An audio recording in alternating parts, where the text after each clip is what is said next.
प्रणाम। प्रस्तुत है श्री विश्व तारक रत्नत्रय विद्या राजतम जैनिज्म कोर्स बुक 2 के टॉपिक जैन इतिहास का एपिसोड 4। पिछले एपिसोड की कहानियों ने आपको इंस्पायर किया होगा। इस एपिसोड की कहानियों से भी हम यही प्रयास करेंगे। Story number 1। श्रेणिक के राज्य राजग्रही नगरी में एक नाग नामक सारथी था जिसकी अखूट श्रद्धावान ऐसी सुलसा नामक पत्नी थी। एक बार प्रभु चंपा नगरी पधारे। वहां एक अंबर नामक श्रावक रहता था जो आज राजग्रही जा रहा था।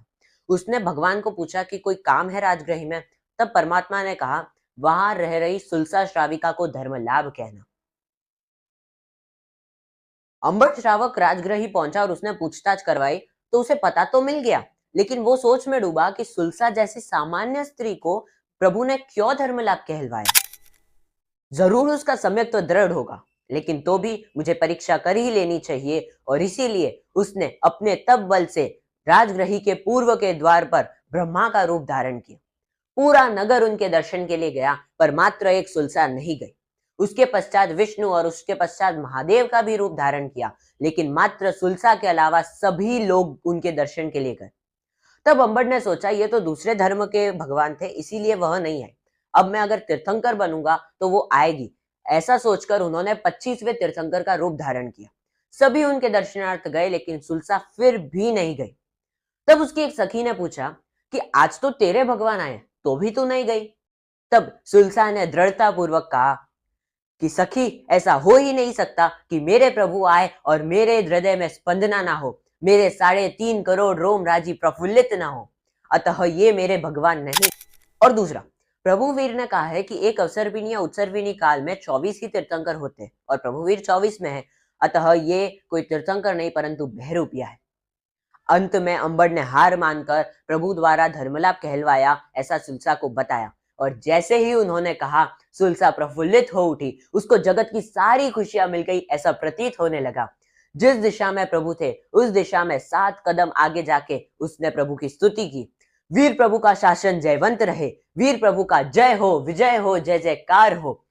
अंबर यह दृश्य देखकर खुश होकर चला गया।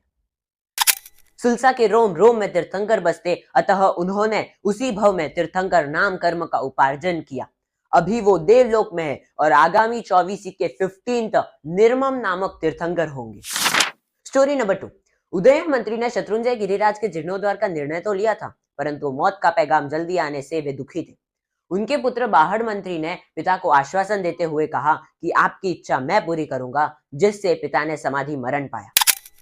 बाहड़ मंत्री ने पाटन से शत्रुंजय का संग ले जाने का सोचा, लेकिन जिनको भी आना है उनको ये 6 नियमों का पालन करना होगा। नंबर 1, ब्रह्मचर्य का पालन। नंबर 2, भूमि शयन। नंबर 3, एकाचना यानी एक ही बार खाना। नंबर 4, सचित वस्तु का त्याग। नंबर 5, समकितधारी बनकर रहना। और नंबर 6, पैदल यात्रा यानी पद यात्रा। सभी बहुत खुश हुए और संघ का मंगल प्रयाण हुआ। पिता की इच्छा पूरी करने हेतु निकला हुआ संघ गांवों गांव रुकता, जहां पर संघ का स्वागत होता, बाहड़ मंत्री द्वारा दान दिया जाता, पूजा पाठ आदि होते और नए यात्री भी जुड़ते।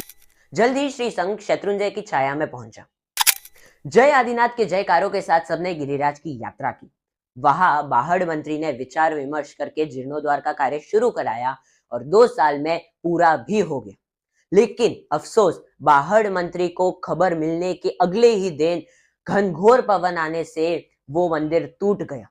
तुरंत ही बाहड़ ने गिरिराज की यात्रा की और शिल्पकारों से पूछा, यह कैसे हुआ। तब शिल्पकार ने कहा कि ये पहाड़ ऊंचा होने से या प्रदक्षिणा वाला मंदिर नहीं बना सकते, लेकिन हमने बनाया और इसीलिए उसमें हवा भर जाने से वह मंदिर टूट गया। बाहड़ मंत्री ने कहा, तो अब बिना प्रदक्षिणा वाला मंदिर बना दो। तब शिल्पकार ने कहा, नहीं बना सकते। क्यों? बाहड़ मंत्री ने पूछा। तब शिल्पकार ने कहा कि जो भी बिना प्रदक्षिणा वाला मंदिर बनाता है उनका वंश निर्वंश होता है, मतलब उनको पुत्र की प्राप्ति नहीं होती। तब बाहड़ मंत्री ने कहा, मुझे मेरे संतान की चिंता नहीं है। क्या पता मेरा संतान सुसंस्कारी होगा या कुसंस्कारी, इसीलिए मुझे मेरी चिंता नहीं है। पूरा कार्य चालू करो। चालू हुआ और कार्य पूरा भी हो गया।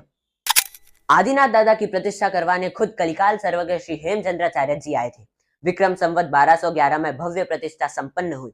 हर जगह बाहड़ मंत्री की अनुमोदना होने लगी। इस प्रकार बाहड़ मंत्री ने शत्रुंजय का 13th जीर्णोद्धार संपन्न किया। Story number 3। सम्राट अशोक के पौत्र अहिंसा प्रेमी, शांति प्रिय ऐसे संप्रति महाराजा एक बार अपने झरोके में बैठे थे। वहां उनको उनके परिचित लग रहे ऐसे आचार्य सुहस्ती सूरी जी के दर्शन हुए। राजा को पूर्व जन्म का स्मरण हो रहा था और उन्होंने आचार्य श्री को महल में पधारने की विनंती की और महल में पधारने के बाद उनसे पूछा, मुझे पहचाना? हाँ, तू मेरे पूर्व भव का शिष्य, ऐसा आचार्य श्री ने कहा। दरअसल हुआ कुछ यूं था कि संप्रति महाराजा पिछले भव में कौशाम्बी के एक भिखारी थे। वहां पर भीषण दुष्काल पड़ने से भिखारी को कोई रोटी का टुकड़ा भी नहीं दे रहा था और श्रावक गण साधु भगवंतों की उत्साह सहित व्यावच्च कर रहे थे। एक बार भिखारी ने साधु भगवंतों के पास भिक्षा मांगी। आचार्य सुहस्ती सूरी ने योग्यता जानकर उनको कहा कि अगर आप दीक्षा लो तो मैं खाना दे सकता हूँ, और खाने के लिए दीक्षा लेकर पेट भर के खाना खाया, लेकिन ओवर खाने से पेट में दर्द शुरू हुआ। रात को नूतन मुनि की सेवा में सारे श्रावक उपस्थित हुए। जो कल तक मेरे को रोटी का टुकड़ा भी नहीं दे रहे थे, आज मेरी सेवा कर रहे हैं। धन्य है इस साधु वेश को। ऐसी भावना भाते भाते, पीड़ा को समाधि से सहन करते करते और गुरुदेव के मुख से नवकार मंत्र सुनते सुनते उन्होंने अपने प्राण त्याग दिए और अब वो संप्रति महाराजा बने। गुरुदेव, आपके प्रभाव से ही मैं राजा बना हूं, इसलिए मैं अपना पूरा राज्य आपके चरणों में अर्पित करता हूं। अपरिग्रही मुनि भला राज्य का क्या करे? इसीलिए आचार्य सुहस्ती सूरी ने उनको योग्य उपदेश दिया और जिन शासन का महाप्रभावक बनाया। संप्रति महाराजा ने अनार्य देश के लोगों को साधु के आचारों से अवगत कराने के लिए यहाँ के लोगों को साधु का वेश पहनाकर साधु के आचार सिखाकर अनार्य देश में भेजा और उसके बाद सच्चे साधुओं का भी विहार कराया। एक बार उज्जैनी नगरी हर्षोल्लास में डूबी हुई थी क्योंकि संप्रति महाराजा 3 खंड पर विजय प्राप्त कराए थे, लेकिन उनकी माता खुश नहीं थी बल्कि शोकमग्न थी।